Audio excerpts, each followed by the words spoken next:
Let's move on into our review. All right. With Trenae Nuri. Yeah.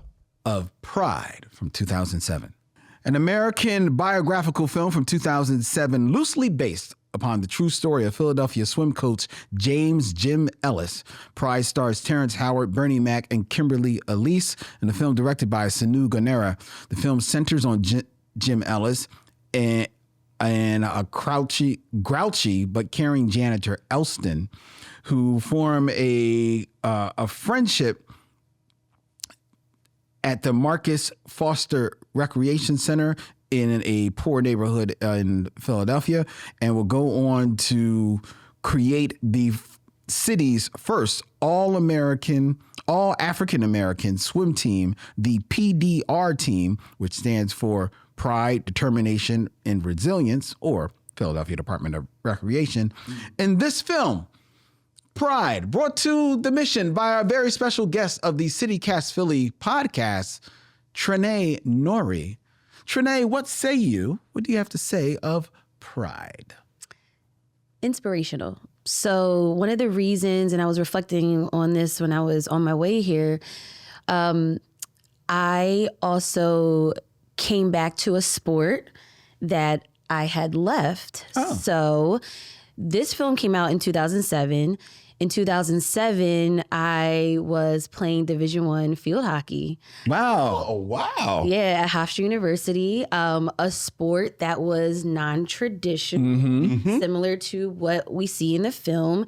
Kids playing basketball, being introduced to the water, right? And it's that cultural, moment of, Black people and water and swimming. And so growing up, I often, would tell my family, I play field hockey. They like, oh yeah, Trenae, you play lacrosse, soccer. No. Everything except field hockey. Field hockey. And so in 2007, unfortunately, I had to leave Hofstra, financial reasons. My mom was diagnosed with breast cancer, and that ended my career. But then there was a knock at the door, and similar to Coach Jimmy, this year I actually became a field hockey coach. Get out of here. So I came back to the sport that I love. And, growing up, I was introduced to field hockey when I was in 6th grade. A woman from Trinidad, she's like, Trenae, you know field hockey? I'm like, no, I'm from Delaware County. I don't know what this is. And I got hooked. I literally got hooked. I asked my mom, put me in different clubs. I was so hungry. Were you into sports at all? Yeah, my dad was a track coach. So again, traditional things and trying to educate my family on non-traditional sports.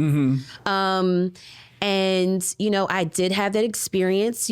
I did not have an experience of severe prejudice and racism, but I did have the experience of sometimes being the only Black girl. So I kind of knew that experience. But now coaching, the sport has just stretched out and is so much more diverse. And so it kind of just melted my heart to see other girls involved in this sport now. And so, there's, some tough love in this movie from Coach Jimmy. I don't think I was like that this season with my girls, but maybe they say something different. But being taken away from the sport that you love, that you work so hard to advance in. And you learn that, he was up there, but had to deal with so much racism and prejudice and people saying they didn't even want to touch the water because he was in it. No one ever put me in that type of position, thank God. But, there were moments when it felt weird, being the only Black girl. But then as I got older, and I was lucky that my team at Hofstra University, there were other girls from Barbados and Trinidad that were on the team, and shout out to them. And so yeah, that's why this story just speaks so deeply for me. Oh yeah, I can imagine. And like you said, the movie actually starts off with him, facing this racism as he's about to go to a meet in the 60s, and they don't even want to get in the water with him. This is a little bit of like a PG film, so you don't hear them calling them the worst of slurs, but you can imagine that's just very sanitized of what he's being hit with. And his coach, who is a white man, defends him and says, you know what? Who cares what they say? Mm-hmm. Go and swim. Mm-hmm. Protects him too. Yeah. And so that, that really touched me as well, because, I just think about just the power of a coach. Yes. They become extended family sometimes, and how important they are to young people. And just, your parents can tell you certain things. You're just like, whatever. But a coach, that's somebody that could be really special to you. Sure. I think a film like this, the beats. Yeah. You know what's going to happen from the moment it comes on to the moment it goes off. There's nothing really that unexpected. But this version of the story is one that you just haven't seen. I think there's something so resonant about swimming in blackness. As you mentioned, they have that moment where the white team doesn't even want to touch the water that he's in. That's so reminiscent of so many stories that we've heard about Black people with swimming pools. And in full disclosure, Jim Ellis has said that a lot of the racism in this film was dramatized. Yeah, a little played. Like he didn't face it wasn't to that level. To this level. But again, I do think there's something very powerful about Black people and swimming, just as a subject, that this film captures. I think the performances, Terrence Howard, Bernie Mac, you understand why they're Terrence Howard and Bernie Mac. And I was thinking about Kim Elise. I think Kim Elise always sort of elevates thing or like adds an air of legitimacy to it. It's like, obviously Bernie Mac and Terrence Howard operate in both film world, and they've been very successful in television. So that if you saw this film on TV, it was on TBS, TNT, the fact that they're on there, the fact that Bernie Mac and Terrence Howard are in the film, you aren't quite sure, is this a made-for-television film that they're showing, or is this something that was in the movies? But then Kim Elise shows up, and you're like, oh yeah, this was in the movies because it's Kim Elise. And I like the dynamic between them. Again, as a film, it's by the numbers. A fairly young Nate Parker is in here. Yeah. It's good to see him. I've always liked Evan Ross. I always like Evan Ross, and it's always nice to see him. But just a neat little movie. Just a neat little movie. Going back to what you said about like, what the how the plot and the beats are. I'm always thinking too, like, who this movie, like how movies are introduced and like the next generation that sees this movie. Literally right before we filmed, I had this playing in the house and it captivated the kids. Okay. So I'm curious if you don't mind me asking their ages. 12 and 10. Okay. So I feel like it is not too like disturbing where I'm just like, okay, like y'all probably like close your eyes. But it's enough where I could walk away. Hopefully you learn something. You know what I mean? It's safe for them. so y'all know what used to or could have happened Yeah. to us. Yeah, it's a valuable lesson in that way. I think there is, like I mentioned, there's a little bit of a sanitized feel like this is a sanitized story that's being presented, but it can be readily accessible to everyone, no matter your age, adult or young. And I can see, kids watching this and then seeing the young teenagers that become the swim team and gravitating and resonating with how they joke around with each other, how they pick on one another, but they pick on one another in crew. You know what I mean? Yeah, Because there's one young boy who obviously has some mental Speech. his speech, Yeah. but it's never made fun of. He's never joked about it. He is always accepted as one of them. You know what I mean? So I can see people like rallying around that whole thing. The relationship that does develop between Jim Ellis and Elston, the Bernie Mac character, people going there. Kimberly Elise, I hear what you're saying, like her kind of lending an air of legitimacy, but there was part of me watching this film, and this is the adult eye looking at it. Oh, they could afford one black woman for this film. So she has to be the councilwoman who's closing down the rec center. She has to be the sister of one of the boys, Right. and she has to be the love interest. That's right. In the film. right. It's like there are other black actresses outside in the. You got Kim Elise, you just use Kim Elise for all of it. Well, can't Kim do that?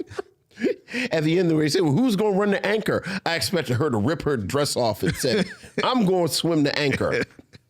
I wouldn't have been surprised.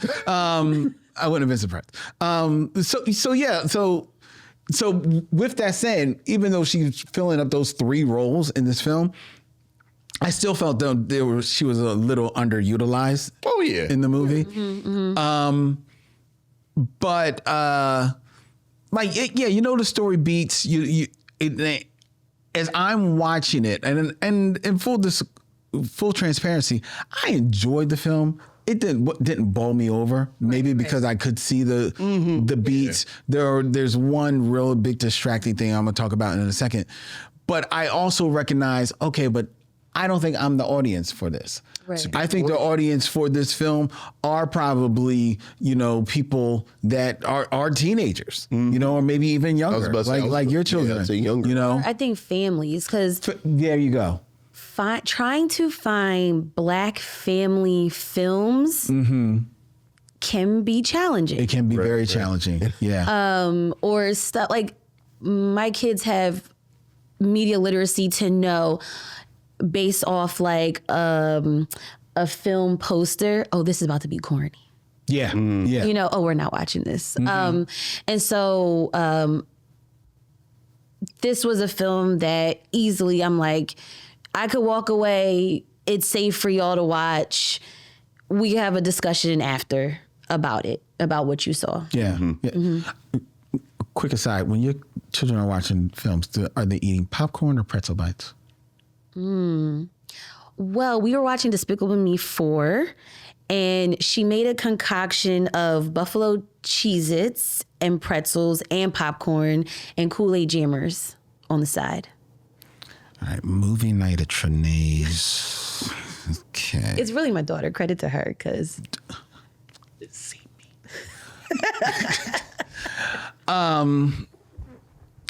Okay. I do want to say this, and I just want to get it out because we're already running a little late. We're having so much fun here. We are. I never thought I would say this, but the 5 Heartbeats have spoiled period films for me. Okay. Because Robert Townsend in the 5 Heartbeats purposefully filmed that movie backwards. Yes. So that the actors could grow their hair in real time so that when they're younger and should have more hair, Right. it's not a wig. Right. It's their hair. So ever since then, when I watch some Black period films, the hair choices become very distracting. Wow. And Terrence Howard, here now and going the next scene, Widow's Peak, just kept bothering me in this film. Plus the flyaway sideburns. I was about to say Bernie Mac's And hair was amazing. Like, I feel like Bernie, like I meant to check, is this before or after Soul Men? Because I feel like he talked to Samuel Jackson and Samuel Jackson, oh yeah, just do the craziest thing you can think of with your hair. They'll make it up and glue it on your head, because his hair was crazy. it was insane. It was insane. And maybe the best part of this movie is when all of the swim team cuts their hair. I was like, oh, thank God. And you know the tell that they know that the hair is real shaky? They have this, so there's a moment in the film where of course they go through the transition where they have to become a real team. And when they go to their first meet, they have on like cutoffs and you know, and this, that, and the other. And you know, of course, at one point, Coach Jimmy says you have to wear regulation uniform and swim trunks and little itty bitty Speedos. Yeah. You know, they're going to learn a lesson, and then they show up in the Speedos and they play the triumphant music, and it's the horn flourish, and you show them and they have on their Speedos, but they've also cut their hair, but no one mentions it. Yes. Like, it's not mentioned at all that all of them got a haircut, because we're not going to really talk about hair. So that's what I noticed, that they didn't even mention the hair. I loved it. Oh, now I can watch.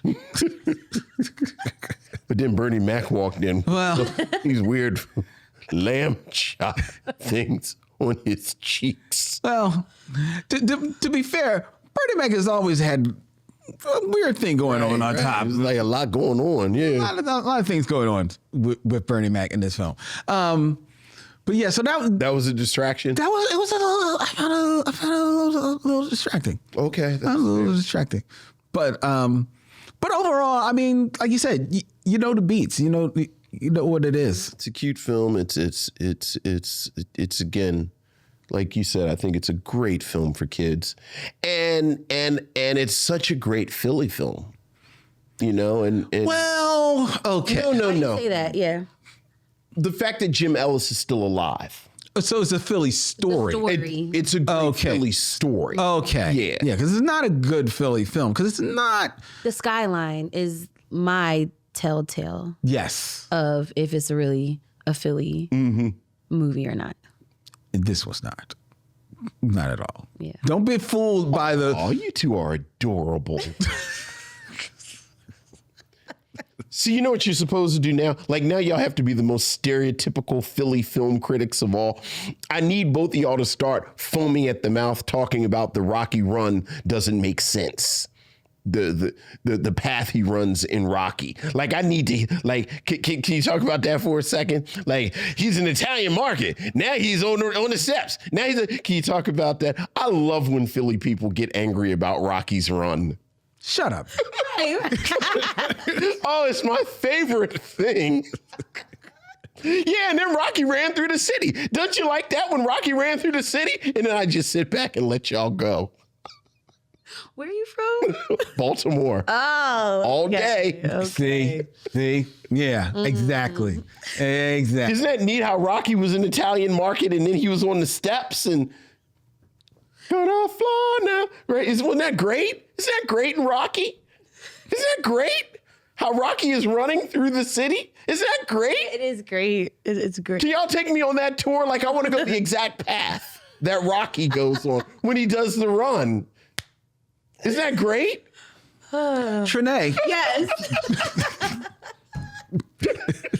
The skyline. I looked at the skyline and oh boy. Those weren't Philly homes.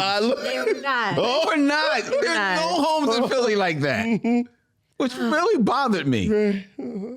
I liked how wide the street is that Rocky runs down in Italian market. Trenae. Isn't that a great street? Isn't it wonderful how you can just drive down 9th and it's so wide and ample parking? Did y'all like that? Did y'all like that part of Rocky? Oh my gosh. You guys are too funny. Too funny. Trenae, would you recommend that people watch Pride from 2007? Yes, but don't, I guess, based off this conversation, you can't hype it too much, but yeah, watch it. It's a good family film. Yeah. Learn a little Philly history. Yeah. Look up Mark Foster, who the rec center is named after. Has a Philly connection there as well. Yep. Yeah, and learn more about Coach Jimmy. There you go. What about you, Vincent? Would you recommend Pride? I would. I like Pride. Like, I'm glad you wanted to watch Pride. Okay. Because, I think Pride is a film that kind of gets lost. Like, even with you and I doing this, like, every time I see Pride on TNT or TBS, I think, oh, yeah, it's Pride. And then I think of something sexier or quote unquote more interesting. Well, it got lost in the wake of when it came out I think it came out not long after or before Aquila and the Bee. And that kind of like stole its thunder. Right. Which, you can absolutely see why. Yeah. So, but yeah, sure. I like Pride. And you? No, I can't recommend Pride. I do think it's a fine family film. So if you're looking for something to put on just for TV for the whole family, Pride. But if you're sitting there and you've got Aquila and the Bee and Pride, I'm saying Aquila and the Bee. Oh, agree. So at the end of the day, it's a nice film. And there was also something about the tone of it that did strike me, did feel a little bit like made for TV a little bit. So because of that, I can't recommend Pride. If you watch it, fine, but it won't be on my recommendation. Listen to Vincent and Trenae. They know of what they speak. Go ahead and recommend Pride. No, I gotta be true. To Is it because of the hair? That's enough. In the skyline? And the skyline. Is it because it's got and the house? And I was about to say in the house. Not enough room. No. I mean, you're doing the job for me. No. But no, I honestly, as I was watching the film, I was enjoying it, but I wasn't enjoying it enough that I could say, like, hey, should I watch Pride? I gotta be honest. I gotta keep it real. Like, no, I can't recommend it. But I think I'm reading this comment from Lisa. I feel like Philly needs better stories. I feel like Philly, based off this whole conversation that we had, has stereotypical stories. And maybe are you used to that? And that's why you don't recommend it too? You just want me to recommend this movie. Sure. Watch Pride. There you go. I'm recommending it. Okay. I'm recommending it. It's the only way we can get booked for City Cast Philly. No. Vincent, do you want to come on City Cast? No. Watch Pride. It's a fun family film. Watch it. There you go. All right. You happy? Yeah, I'm happy. Okay. All right. But before you watch Pride, wherever you get podcasts, listen to City Cast Philly so you can tell Trenae Nuri. Yeah. Give her a shout out. Show her some love. Thank you for joining us. I appreciate. Thank you for the laughs and also educating me on some stuff. Okay. Yeah. Well, We'll take that. Yeah. Thank you. Well, our job is done. And thank you so much. We really appreciated this. Absolutely. You have to come back, select another. I have homework to do. That's for sure. Hey, come in with like your favorite like fun black action movie. Ooh, okay. Guns and fast With guns and fast cars. Guns and fast cars. Guns and fast cars. There you go. All right.